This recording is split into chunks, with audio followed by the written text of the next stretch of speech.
Ayat berapa, Bu? Ayat 7. Ayat 17.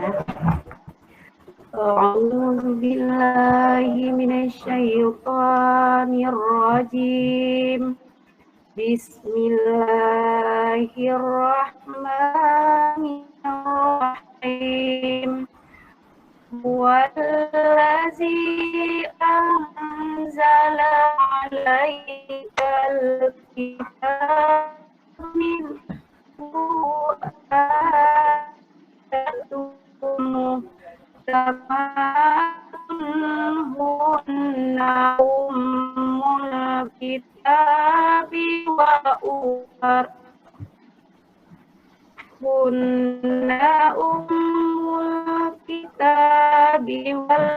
ukharu mutasyabihat fa ammal ladzina fi qulubihim zayghun fayattabi'una ma tasyabaha minhu ibtigha'al fitnati wa ibtigha'a ta'wilih wa ma ya'lamu ta'wilahu illallah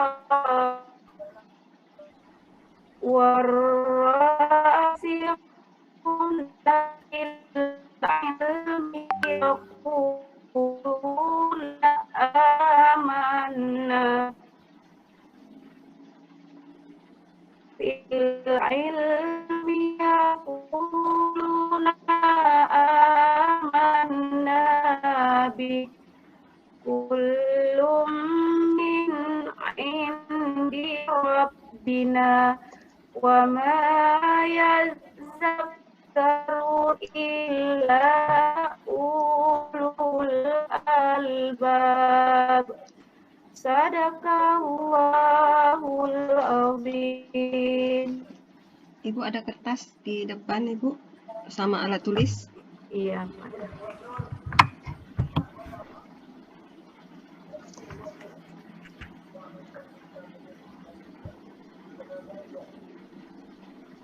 Ini jaringannya. Iya, Bu, hilang-hilang, Bu, jaringannya. Saya di Tangse, Bu. Tangse ya? Iya, Bu. Coba dituliskan Ar-Rahmanir-Rahim. Ar-Rahmanir-Rahim. Baik, bentar ya.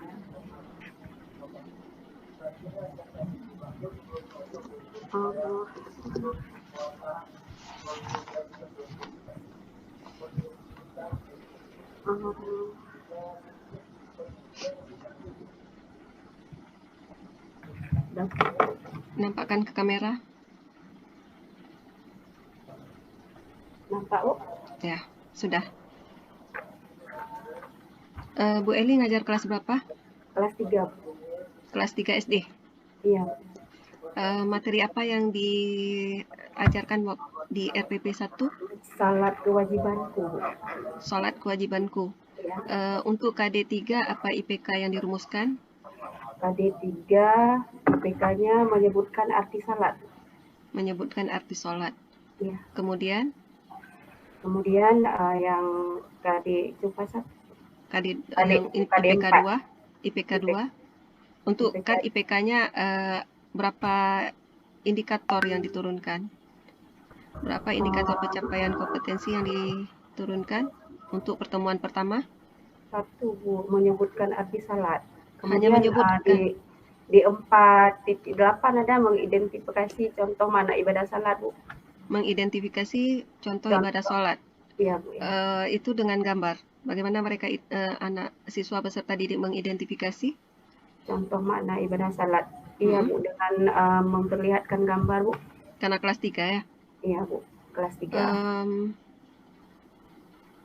Baik, berarti untuk KD 3-nya 1 IPK, kemudian praktek 1. Iya. Bagaimana cara Ibu merumuskan tujuan pembelajaran? Tujuan pembelajaran yang pertama peserta didik dapat menyalakan salat secara tertib. Mana unsur A, B, C, D-nya? Unsur ABCD-nya peserta didik A, menjalankan behavior, kemudian melalui tanya jawab Bu ya, lupa saya tadi. Melalui tanya jawab dan bercerita, peserta didik dapat menjalankan salat secara tertib Bu. Menjelaskan. Menjalankan Bu. Menjalankan. Iya. Dengan metode apa diajarkan? Itu untuk KI 1 ya. Itu.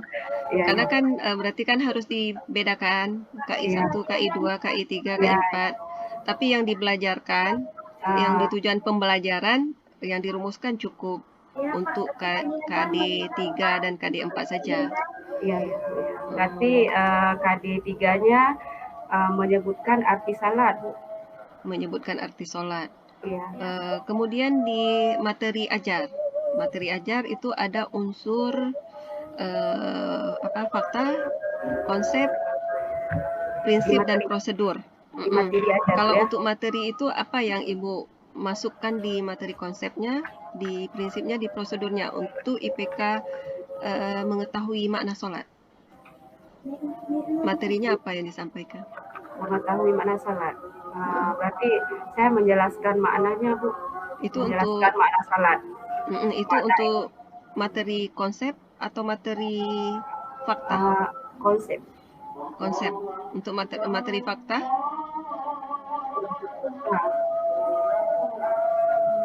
Ini kan waktunya berapa kali? 1 jam pembelajaran? 1 kali Bu. Enggak, berapa jam? 2 jam. 2 jam. Kan 2 jam berarti materinya kan ada banyak juga materi yang disampaikan. Iya kan? Yang pertama Bu, saya menjelaskan makna salat Bu. Kemudian saya diskusikan berbentuk gambar Bu. Saya siapkan gambar, habis itu siswa mendiskusikan gambar tersebut. Dengan model pembelajaran apa? Discovery learning. Discovery learning. Di situ anak melakukan discovery learning dengan kegiatan apa? Menekan di situ saya perlihatkan gambar. Habis itu anak-anak mendiskusikan gambar tersebut. Ya, baik. Kemudian untuk model pembelajaran abad 21, kita kenal dengan istilah TPACK. Apa maksudnya? TPACK itu Bu, kerangka kerja untuk model pembelajaran baru yang menggabungkan teknologi, pedagogik, kemudian materi pembelajaran. Ada 3 aspek Bu yang diajarkan. Ya, baik. Sudah cukup Bu. Makasih. Assalamualaikum warahmatullahi wabarakatuh. Waalaikumsalam warahmatullahi wabarakatuh. Ini siap untuk belajar? Sudah. Baiklah, kalau sudah siap, sebelum kita memulai pelajaran kita hari ini, kita baca doa dulu supaya materi kita hari ini bisa lancar dan menjadi berkah. Baiklah, Ibu Satu.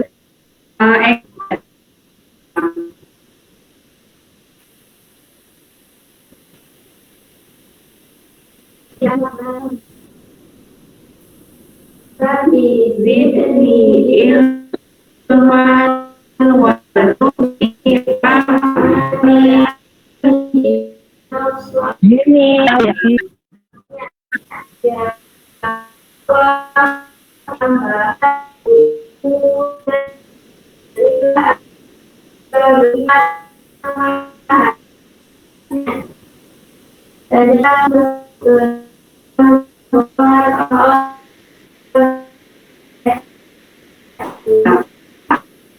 baik, coba ya, baik, Ibu akan mengaksen yang dulu apa ada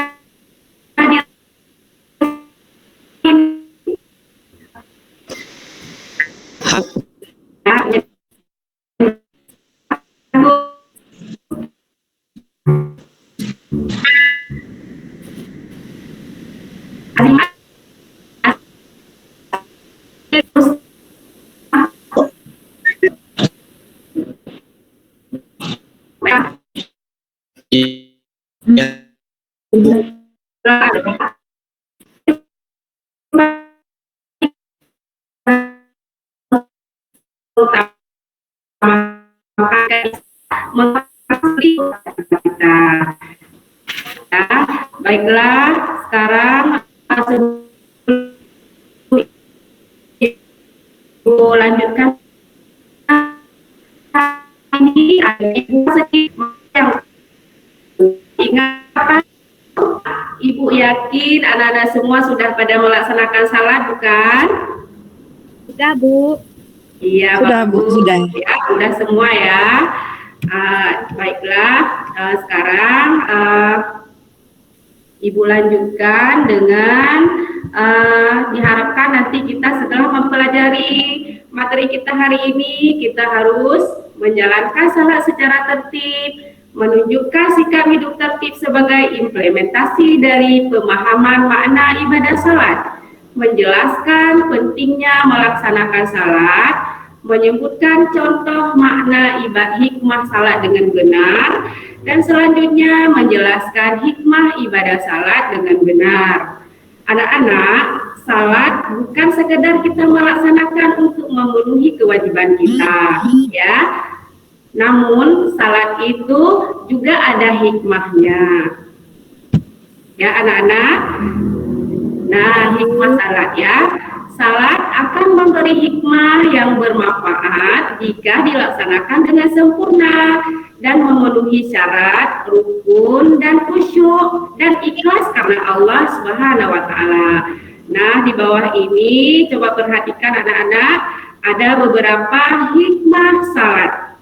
Yang pertama, coba dibaca Darna, yang pertama apa? Ya Allah. Ntar ya Bu, enggak dapat.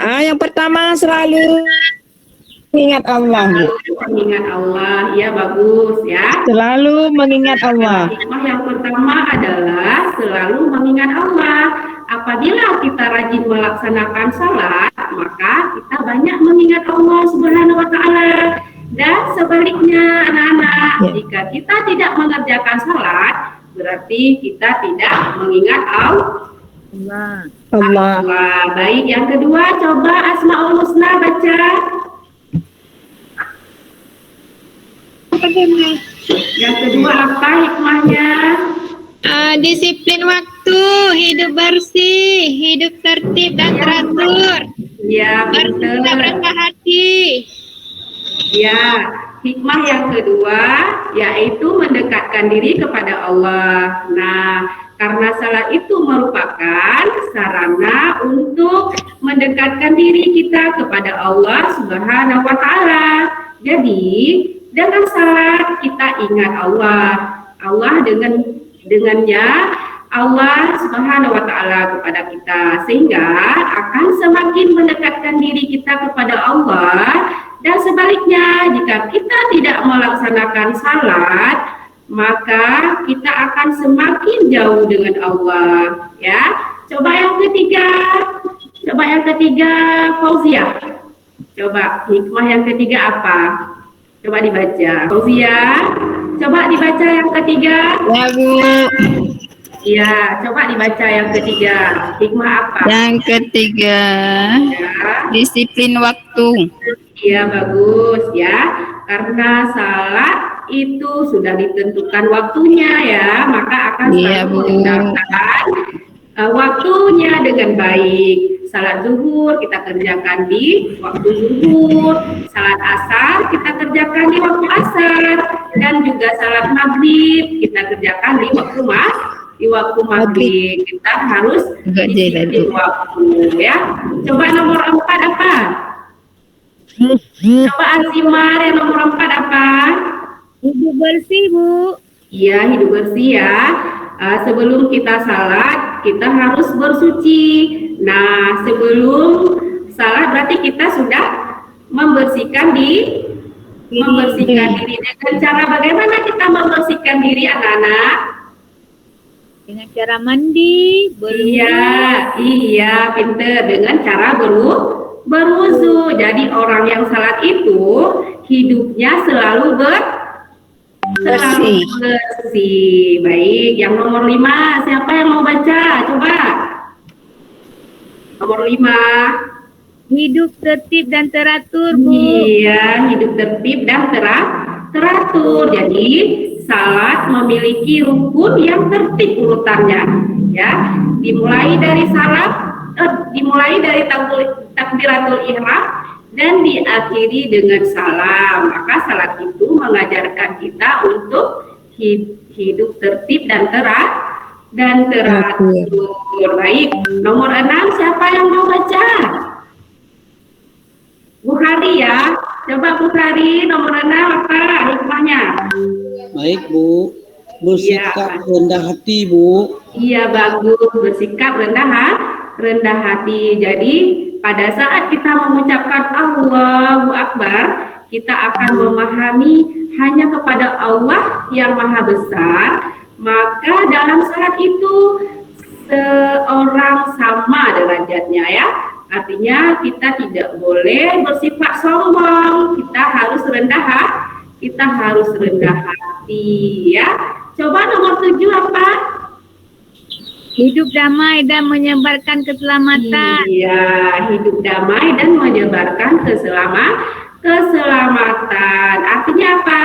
Orang yang rajin melaksanakan salat hidup akan damai. Karena di dalam salat itu terdapat ucapan salam. Ya, ucapan salam itu yaitu mendoakan orang di sekitar kita diberi keselamatan dan keberkahan dari Allah Subhanahu wa taala. Nah, nomor 9 apa? Nomor 8. Coba nomor 8 apa? Hati menjadi tenang dan tenteram. Iya, bagus Azimar ya. Hati menjadi tenang dan tentram. Apa artinya? Orang yang salat akan terhindar dari sifat gelisah, hatinya tenang dan hidupnya tentram. Coba nomor 9. Fitri. Coba nomor 9 Fitri baca hikmah salat. Fitri. Mana Fitri? Coba yang lain. Yang lain boleh juga. Nomor 9 apa? Membina kebersamaan, Bu, persatuan dan persaudaraan. Ya, membina kebersamaan, persatuan dan persaudaraan. Nah, pada saat kita melaksanakan salat secara berjamaah, maka akan membiasakan kita rasa kebersamaan, persatuan ya, dan persaudaraan. Coba nomor terakhir, nomor 10. Siapa yang membaca? Saya, Bu. Iya, coba. Memelihara diri dari perbuatan dosa. Iya, memelihara diri dari perbuatan dosa. Jadi orang yang selalu salat itu, dia akan selalu mengingat Allah. Maka dari itu, kita tidak akan melakukan suatu perbuatan yang tidak baik. Nah, dengan salat kita akan selalu berbuat baik karena kita selalu mengingat Allah ya. Baik, sekarang coba anak-anak perhatikan gambar ini. Nah, apakah kamu ingin menjadi orang yang bersyukur? Nah, caranya bagaimana? Coba nomor 1 apa? Nomor 1. Salatlah tepat pada waktunya. Kalau subuh jangan kita kerjakan di zuhur ya. Subuh dikerjakan di waktu subuh. Nah, di situ sudah ditentukan waktu subuhnya jam berapa. Kemudian zuhurnya jam berapa, asarnya jam berapa, dan seterusnya. Baik, yang kedua, coba anak-anak perhatikan apa ini yang kedua. Jangan pernah menunda waktu sholat. Iya, jangan pernah menunda waktu salat karena Allah tak akan pernah menunda ajalmu. Ya, coba yang ketiga. Iya, salatlah dengan tertib 5 kali sehari ya. Ada zuhur, asar, maghrib, apalagi isya. Iya, apalagi subuh ada 5 ya. Dalam sehari semalam ada 5 waktu salat fardu ya. Baik, yang nomor 4 coba perhatikan. Apa itu coba baca? Iya, tambahlah salat fardu dengan salat sunat. Nah, Allah juga memerintahkan kepada kita selain melaksanakan salat fardu, juga kita harus melaksanakan salat sunat supaya pahala kita jadi bertambah. Baiklah, sekarang Ibu akan membagikan kelompok. Ibu mau tanya dulu, sudah paham? Sudah ya. Baiklah, sekarang ada yang ingin ditanyakan? Ibu rasa udah jelas semua ya? Ya, udah jelas Bu, dengar ya. Baiklah, sekarang Ibu bagikan kelompok. Ada 2 kelompok, yaitu kelompok A dan kelompok B ya. Nah, kelompok A, Ibu ketuanya Ibu Eka ya. Kelompok 2 ketuanya Asmaul Husna. Baik, sekarang kalian diskusikan ini ya tentang hikmah salat. Nah, ada 10 kan hikmah salat tadi. Nah, coba diskusikan masing-masing kelompok ya. Nanti yang kelompok A diskusikan 1 sampai 5, sedangkan kelompok B diskusikan 6 sampai 10 ya. Coba anak-anak diskusikan bersama kelompoknya. Udah siap? Sudah siap. Sudah Bu, sudah. Sudah ya? Sudah Bu. Baik, kalau sudah, sekarang presentasi ke depan kelas ya. Coba kelompok B dulu. Kelompok B mempresentasi hikmah salat nomor 6 ya, sampai nomor 10. Coba kelompok B, coba kelompok A dibacakan. Kelompok A dimulai dari nomor 1 sampai nomor 5 tadi Ibu bilang ya, nomor 1 sampai nomor 5. Coba dibaca hasil diskusinya. Pak, kelompok B. Mana kelompok B? Ibu Asmaul Husna. Asmaul Husna coba baca nomor 6, hikmah salat. Nomor berapa, Bu? Nomor 6, bersikap rendah hati. Bersikap rendah hati. Iya, coba bagaimana bersikap rendah hati? Belum siap ya? Bersikap rendah hati itu bagaimana Asmaul Husna? Pada saat kita mengucapkan Allahu Akbar, kita akan memahami hanya kepada Allah yang Maha Besar. Maka dalam salat itu seorang sama derajatnya. Artinya kita tidak boleh bersikap sombong. Iya, bagus. Nomor 7-nya bagaimana? Iya, nomor 7 apa Asmaul Husna? Hidup damai. Hidup damai, Bu ya. Iya, hidup damai dan menyebarkan keselamatan. Apa yang sudah didiskusikan tadi? Coba dibaca. Menyebarkan keselamatan. Orang yang rajin melaksanakan salat hidup akan damai, karena di dalam salat terdapat ucapan salam, mendoakan orang sekitar kita diberi keselamatan dan keberkahan dari Allah Subhanahu wa taala. Baik, terima kasih ya kelompok B. Beri tepuk tangan untuk kelompok A dan kelompok B ya, yang sudah mempresentasikan diskusinya ya.